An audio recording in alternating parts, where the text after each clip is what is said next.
سمجھا دیتے ہیں جو خبیث ہوگا وہی نبی پاک علیہ السلام سے اور محبوبوں سے دل میں بغض اور عناد رکھے گا، اور جو حلال ہوگا وہ ہمیشہ ان کی طرفداری کرتا رہے گا، ان کے دین جاتا رہے گا، ان کی صورت کے سیرت کے واقعے پڑھ کے بتاتا رہے گا۔ جب بھی فرمایا جو حلال ہے اس کی تعظیم کرو، اور جو حرام ہے فرمایا اس کو ایک ہی بار میں مارو، ایسا مارو کہ ایک بار میں اس کا کام نہیں کر دو، اللہ تمہیں سونے کی عطا فرمائے گا۔ اب میں اشارتاً بات کر گیا، فرق آپ کے سامنے واضح ہو گیا۔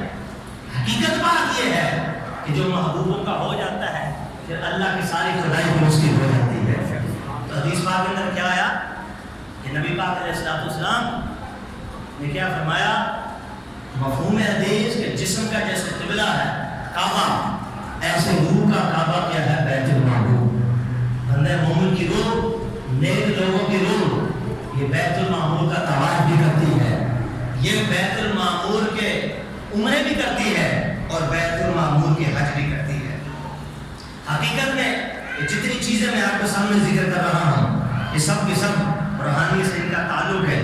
آئیے حدیث پاک کے اندر آتا ہے بنو سلمہ کی ایک عورت نبی کریم صلی اللہ علیہ وسلم کی بارگاہ میں حاضر ہوئی، اور اس نے آ کر کیا کہ حضور میرا بیٹا ہے، اس کا نام بشر ہے، میرے بیٹے کا انتقال ہو گیا، میرے بیٹے کا انتقال ہو گیا۔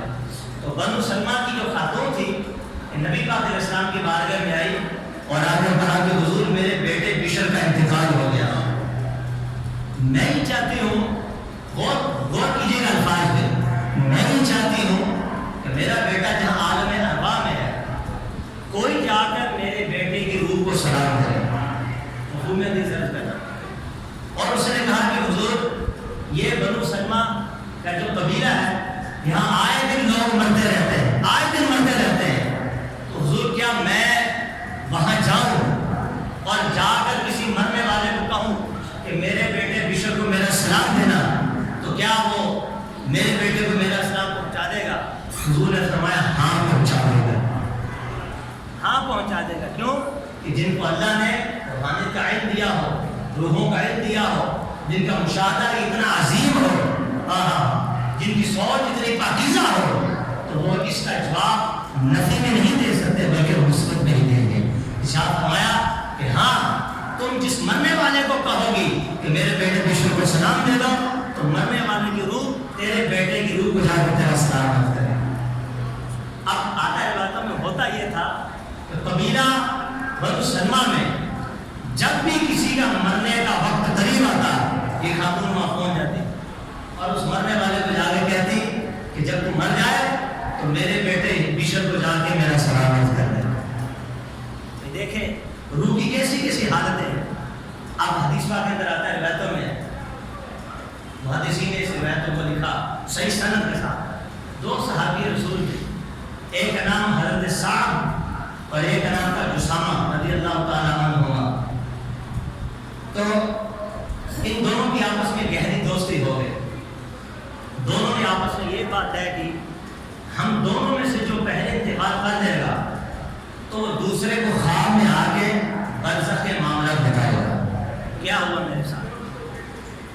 اب ہوا یہ کہ حضرت سعد صحابی رسول رضی اللہ تعالیٰ عنہ کا انتقال ہو گیا، یہ پہلے اللہ کو پیارے ہو گئے، خواب میں آئے، حضرت جسامہ کے خواب میں آئے اور خواب میں آ کے کہتے ہیں کہ اللہ کا کرم ہے، میں اللہ کی رحمت سے بڑا خوش ہوں، میں قبر میں بڑے چین اور سکون کی نیند سو رہا ہوں، اور میں قبر میں ہوں۔ الفاظ پہ غور کیجیے گا، ان لوگوں کے لیے جو معاذ اللہ یہ کہتے ہیں کہ ولی مر گئے، نبی ولی قبر میں کوئی کچھ نہیں کر سکتا، کوئی قبر میں رہ کے تصرف نہیں کر سکتا، کوئی قبر میں رہ کے دستگیری نہیں کر سکتا، کوئی قبر میں رہ کے مشکل کشائی حاجت روائی نہیں کر سکتا۔ یہ حدیث، یہ روایت ان کو جھنجھوڑ کے کہہ رہی ہے تمہارا عقیدہ، تمہارا کنسپٹ شریعت اسلام قرآن اور نبی پاک علیہ السلام کی تعلیمات کے بالکل خلاف ہے۔ یہ عقیدہ یہ تو بتوں اور کافروں کا، ان ہندوؤں کا ہے جو بتوں کو مشکل کشا تو مانتے ہیں لیکن ڈائریکٹ نہیں بلکہ انڈائریکٹ۔ وہ بھی یہ کہتے تھے کہ اللہ ہے، ہم ان کی پوجا اس لیے کرتے ہیں، یہ بت ہمیں اللہ تک پہنچا دیں گے.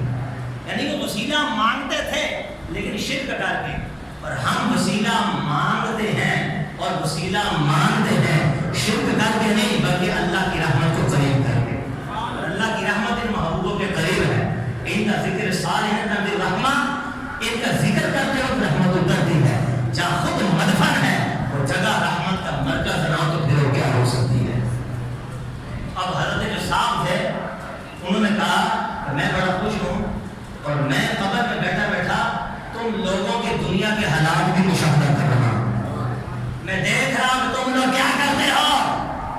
پھر یہاں تک کہا رہی بات میرے گھر کی تو میں اپنے گھر کے سارے معاملات دیکھ رہا ہوں. مجھے پتا ہے کہ میرے گھر پہ کیا ہو رہا ہے. پھر کہتے ہیں کہ یہاں تک کہ میری بلی تھی وہ مر گئی. بلی تک کا واقعہ بتا دیا. میری بلی تھی وہ بھی مر گئی. اور پھر فرماتے ہیں کہ میری بچی 6 دن کے بعد اس کا بھی انتقال ہو جائے گا. اب یہ واقعہ تو بڑا طویل ہے، مختصر ہی ہے. وہ اٹھے حضرت جسامہ اور ان صحابی رسول کے گھر کی طرف چلے گئے. جلدی جلدی گئے اور جو خواب کے اندر آ کر صحابی حضرت صاحب رضی اللہ تعالیٰ نے جتنی پیشن گوئی دی، جتنی غیب کی خبریں دی، جو بتا دیا، جو اپنے مشاہدے میں لا کے بتا دیا، کہ جا کے پوچھتے ہیں کہ تمہارے ساتھ کیسا ہوا.